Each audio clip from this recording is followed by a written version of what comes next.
오늘날 한국의 신앙인들의 고민 가운데 하나가 있다고 한다면 신앙의 자기 모순에 빠져 있는 게 아닌가 하는 생각을 해봅니다.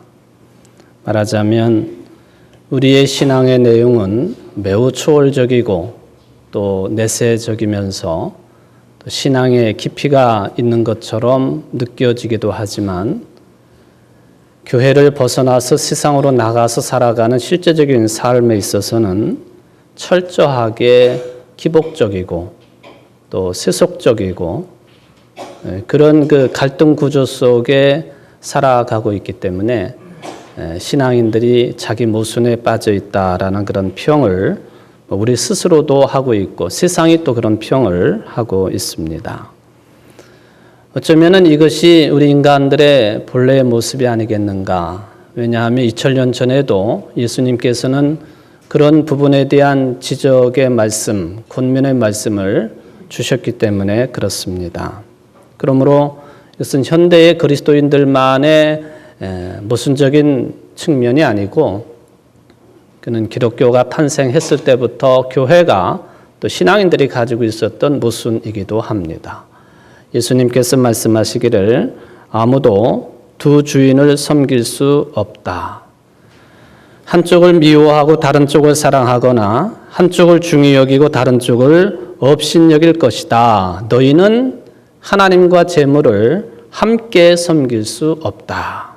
마태복음 6장 24절 또 누가복음 16장에도 나오는 말씀이죠. 너희는 하나님과 재물을 함께, 즉 동시에 섬길 수 없다. 마치 떡을 양손에 쥐고 있는 것처럼 그렇게 할 수 없다 하는 말씀입니다. 이런 측면에서 보면은 예나 지금이나 믿는다고는 하지만 이 믿는 자들도 일종의 분열 증상에 시달리고 있다라고 생각해 볼 수가 있겠습니다. 주객이 전도가 된 그런 생각, 삶이 온전한 것처럼 또 잘 사는 것처럼 살고 있기 때문에 그렇습니다. 그런데 여러분 이러한 상태는 하나님의 말씀인 성경에 비추어 보면 결코 자연스럽거나 또 그게 옳은 것이 아닙니다. 당연한 것도 아닙니다.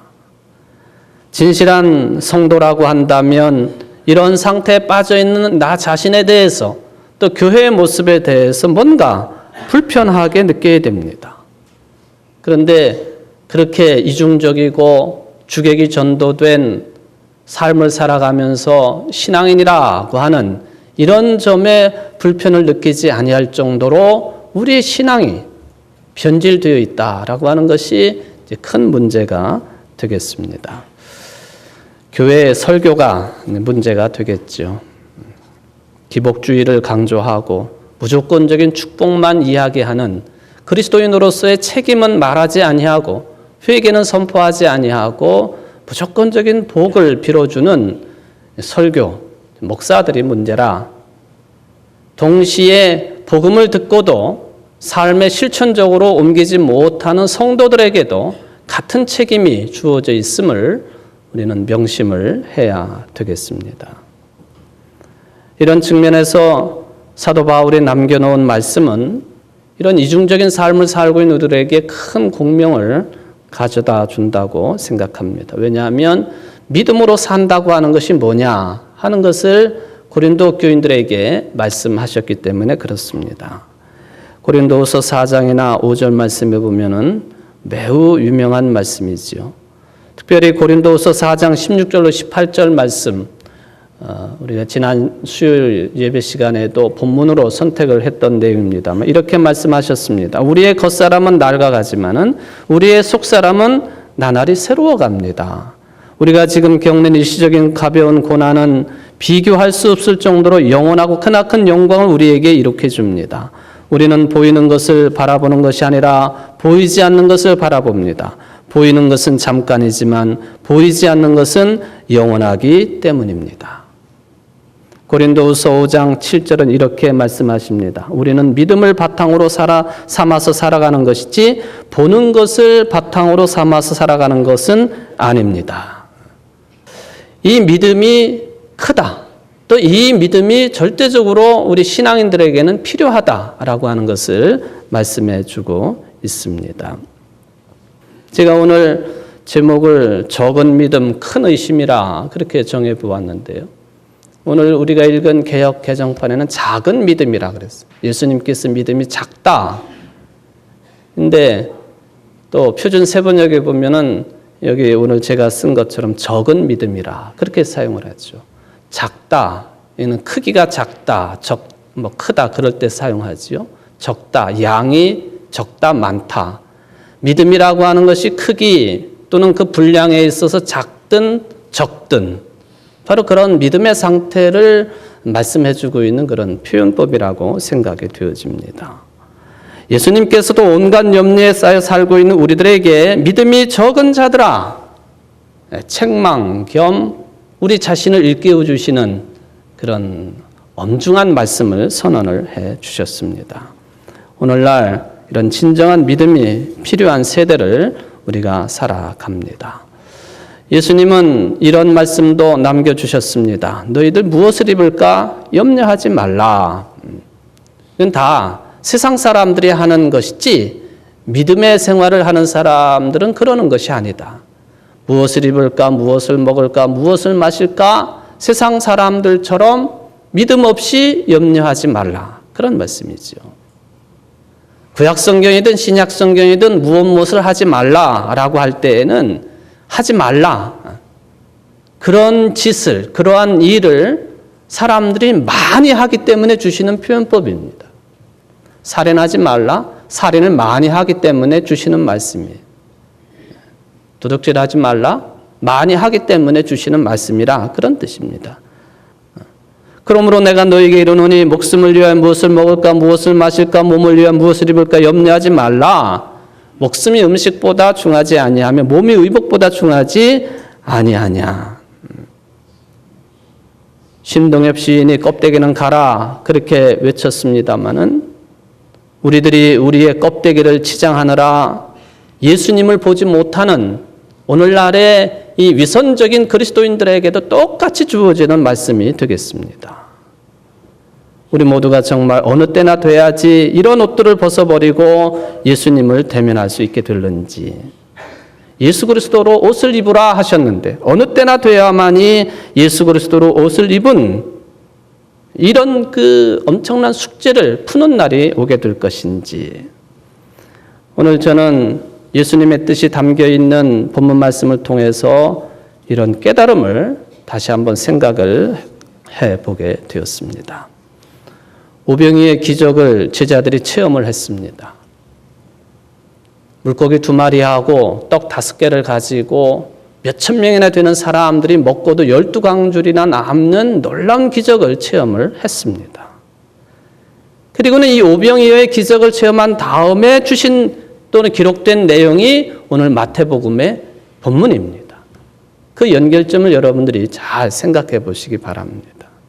엄청난 기적을 체험하고 예수님께서 제자들로 하여금 배를 타고는 이 호수를 건너편으로 가라 하시고는 제자들만 먼저 배에 태워 보내시고는 당신은 기도하시러 따로 산에 올라가셨습니다. 그런데 바람이 너무 크게 불어가지고 배가 앞으로 나가지를 못합니다. 제자들 중에는 어부들이 몇 명이나 있었기 때문에 다스릴 수 있을 것 같지만 대단한 풍랑이었기 때문에 다스리지 못하고 어려움을 겪었습니다. 이 상황이 밤새도록 이어졌습니다. 새벽이 가까웠을 때에 예수님이 그 갈릴리 호수를 걸어가지고 제자들에게 오셨습니다. 그때 제자들이 얼마나 놀랬던지 오늘 본문에 보면 이렇게 기록을 합니다. 제자들이 그가 바다 위로 걸어오심을 보고 놀라 유령이라 하며 무서워해 소리를 질렀다. 이 말씀을 어떻게 받아들이고 해석해야 되느냐, 다양한 의견들이 있을 수 있겠습니다만은 베드로와 관련되어 있는 이런 이야기, 유독 마태복음에만 이런 내용들이 기록이 되어 있습니다. 마태복음에만 베드로와 관련된 이런 에피소드가 기록되어 있다고 하는 것은 그만큼의 의미가 있다는 얘기. 그 핵심은 나를 구원해 달라는 베드로의 외침이 있었고 그 다음에 나오는 그 말씀에 핵심이 담겨 있습니다. 예수께서 그 손을 내밀어서 그를 붙잡고 말씀하셨다. 믿음이 적은 사람아, 왜 의심하였느냐? 그리고 그들이 함께 배우르니 바람이 그쳤다. 이 내용이 핵심이라는 거죠. 베드로라고 하는 개인에게 주시는 말씀의 핵심이고, 또 베드로를 비롯해서 이 마태복음서를 주로 읽어야 되는 이 마태 공동체 이들을 포함한 초대교회가 핵심적으로 받아들여야 될 내용이 바로 여기에 있었다는 것이죠. 믿음이 적은 사람아, 왜 의심하였느냐? 여러분들이 잘 아시는 것처럼 베드로의 이름이 시몬이었죠. 이 시몬이 예수님께서 물어보시는 질문에 주는 그리스도시요 살아계신 하나님의 아들이십니다 라고 답변을 합니다. 얼마나 귀한 답변이었는지 예수님께서 이 답변에 크게 칭찬을 하시고, 그리고는 이 시몬의 이름을 너는 이제 베드로라 그렇게 부르셨습니다. 반석이라고 하는 뜻이죠. 베드로가 돌이기 때문에 반석의 이름을 주신 것이 아니라 베드로의 믿음이 어떤 경우에도 어떤 상황 속에서도 흔들리지 않는 반석과 같다는 뜻으로 베드로라고 하는 이름을 주셨습니다. 그런데 오늘 본문을 보면 베드로는 거꾸로 믿음이 적은 사람, 믿음이 작은 사람으로 등장을 합니다. 풍랑 때문에 그 예수님께 대한 믿음이 흔들렸다고 하는 것에 결정적인 이유가 되겠습니다. 그런데 이것은 베드로뿐만 아니라 당시의 초대교회 또 오늘날 우리들에게도 똑같이 들려지는 그런 음성이 됩니다. 겉으로 볼 때에는 믿음이 반석처럼 강한 것 같이 보이지만은 실제로 보면은 믿음이 작고 적고 약했다는 것입니다. 그러니까 교회 예배드리는 모습은 그럴듯하지만 세상에 나가면 엉터리로 사는 거예요. 이게 믿음이 적은 거예요. 흔들리는 믿음이에요. 이런저런 풍랑 때문에 예수님을 향한 믿음이 계속적으로 흔들렸다는 것이죠. 2000년 전에 베드로와 제자들은 갈릴리 호수의 풍랑 때문에 그 믿음이 흔들렸다고 한다면 오늘 여러분들은 무엇 때문에 믿음이 흔들리시나요? 무엇 때문에 여러분들의 믿음이 온전한 믿음이 되지 못하고 속모습과 겉모습이 다른 이율배반적인 모습으로 살아가고 있느냐 하는 것이죠. 물론 우리들에게도, 즉 우리 그리스도인들에게도 인생살이에 실제적인 어려움들이 많습니다. 그게 풍랑이 될 수가 있겠습니다. 신앙인이라고 해서 어려움이 없는 게 아니라는 것이죠. 병도 들고 실업자가 되기도 하고 믿는 사람들에게 배신을 당하기도 하고 큰 사고 때문에 다치거나 죽기도 하고 나뿐만 아니라 가족들이 이런 일을 당하기도 합니다. 또 주님 오실 때까지 이런 현상들은 계속 일어날 것입니다.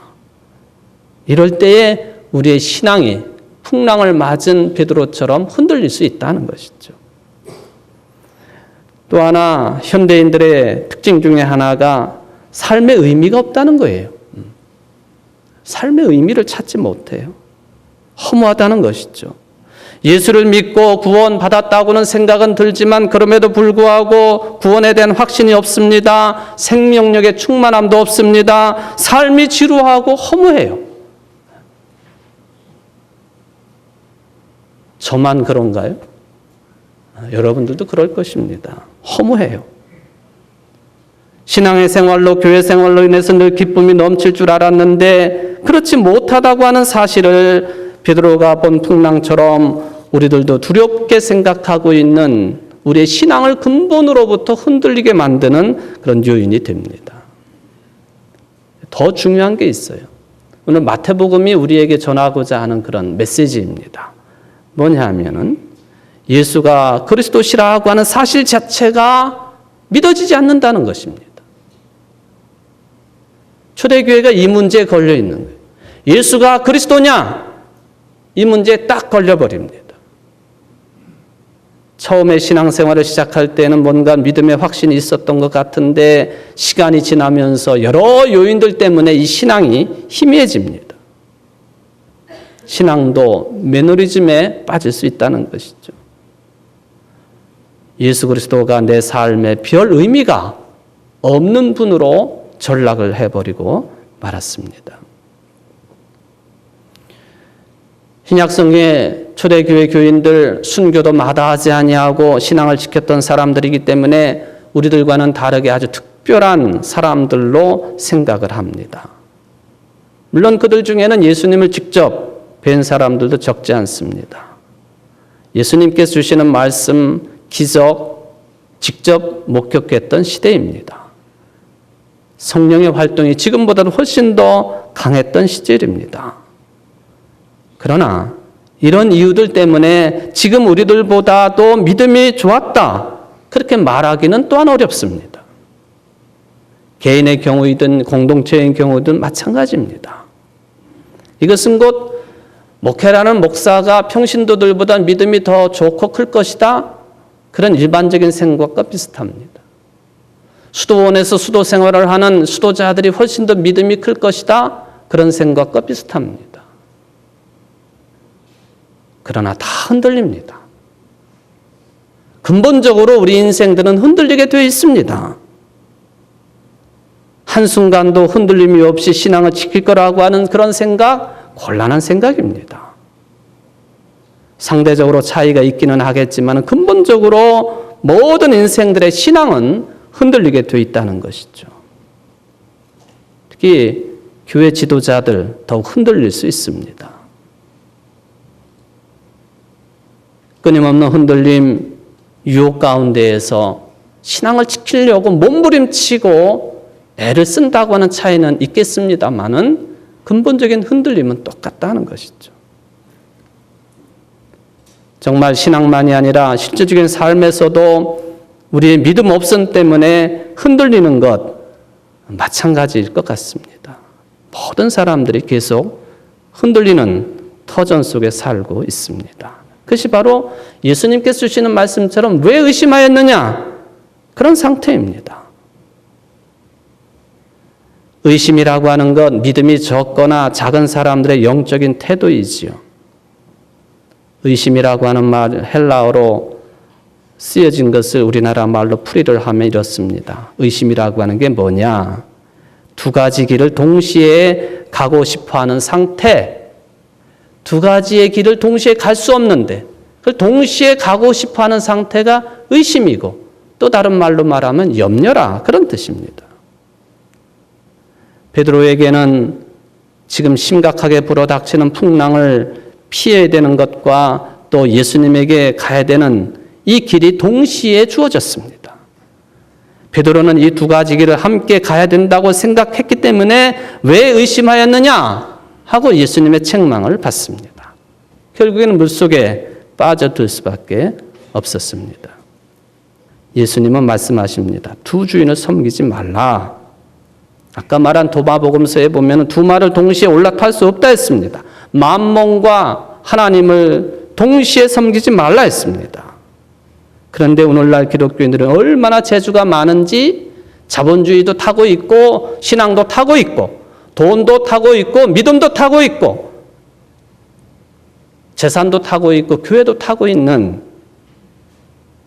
놀라운 재주입니다. 두 길 보기를 하고 있는 것이 우리 한국의 그리스도인들의 특징인지도 모르겠습니다. 이게 우리들이 가지고 있는 번민입니다.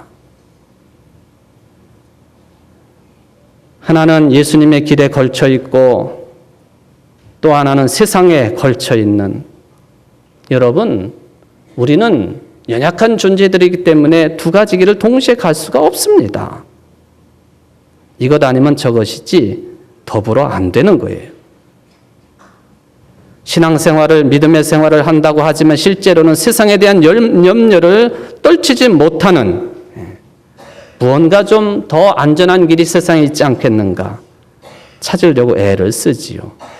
그러면 그럴수록 풍랑을 보고 무서워하고 물에 빠져드는 것처럼 허우적거릴 수밖에 없다는 것이죠. 이게 바로 믿음이 작은 자, 의심하는 자라는 말씀입니다. 초대교회 교인들은 이런 시행착오를 많이 거쳤습니다. 그러므로 마태복음 기독자는 앞으로 이 글을 읽는 사람들 이런 시행착오 반복하지 말라, 그런 뜻으로 말씀을 남겨놓은 것이죠. 뭐냐? 예수님에 대한 전적인 믿음의 길로 나서라는 것입니다. 물속에 빠진 베드로가 할 수 있는 일 아무것도 없어요. 절대적으로 무기력한 절체절명의 상황입니다. 스스로 자신을 구원할 수 없습니다. 그래요. 구원이란, 성령의 은총이란 위에서부터 오는 것이고 밖에서부터 오는 거예요. 예수님이 베드로의 손을 붙잡고 말씀하신 뒤에 함께 배로 오르게 되니까 곧 풍랑이 그쳤습니다. 그게 해답입니다. 예수님을 전적으로 의지하고 믿을 때만 구원이 임하고 풍랑과 같은 세상의 모든 문제들로부터 자유로워진다라고 하는 말씀입니다. 결국 여러분들 신앙의 핵심이 뭐냐? 기독교 신앙의 핵심이 뭐냐? 예수님과의 관계라는 뜻이. 사람 관계가 아니에요. 예수님과의 관계가 바르냐? 예수님에게 나 자신의 운명을 완전하게 맡길 수 있느냐? 그게 안 되면 우리는 믿음이 적은 사람들, 반면에 의심이 큰 사람들이에요.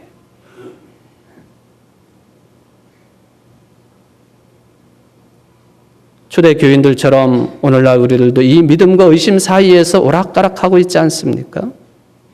그냥 예수님을 믿는 것만으로는 뭔가 부족하다 생각합니다. 이런 상태에 머물러 있는 한 우리는 반복해서 풍랑을 무서워할 수밖에 없고 물속에 빠져들 수밖에 없습니다. 삶의 무의미와 절망이 계속 반복적으로 다가옵니다. 사랑하는 성도 여러분, 여러분의 삶과 구원이 인생살이가 복잡한 것 같습니까? 매우 단순한 거예요. 그는 하나님과의 관계에 따라 결정되기 때문에 그렇습니다.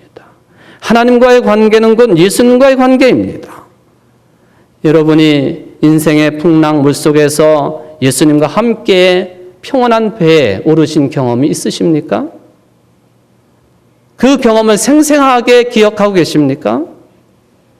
예수님을 통해서 하나님께서 이루신 생명과 구원의 약속을 의심하지 않고 온전하게 믿을 때에 여러분의 인생에서 바람이 그치고 여러분들의 영혼의 삶에 평화가 은총으로 주어질 것입니다.